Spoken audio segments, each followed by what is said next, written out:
विनय बिहारी का लिखा धमाकेदार छठ गीत। नमस्कार दोस्तों, मैं कार्तिक और आप देख रहे हैं भोजपुरी चैंपियन सागर। भोजपुरी का एक ऐसा यूट्यूब चैनल जहां पर आपको हर खबर दी जाती है। दोस्तों देखिए, आपको बता दें एक काफी धमाकेदार खबर आज सुबह सुबह निकल रही है। देखिए, विनय बिहारी आप लोग जानते होंगे, राइटर हैं, काफी अच्छे राइटर हैं और यह बहुत सारे गाने दे चुके हैं पवन सिंह जी को।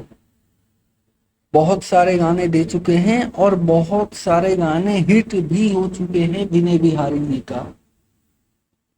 बहुत सारे भक्ति गाने हैं, आप लोग देख ही रहे होंगे। और एक बहुत ही प्यारा छठ गीत गाना आप सभी के बीच में आया है रुद्रा म्यूजिक के यूट्यूब चैनल पर।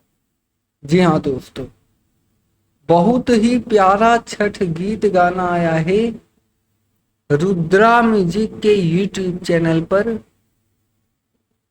बाकी बहुत सारा गाना आने वाला है, तो बस तैयार रहिएगा। और वीडियो पसंद आई हो तो वीडियो को लाइक करिएगा। चैनल पर नए हैं तो चैनल को सब्सक्राइब कर लीजिए।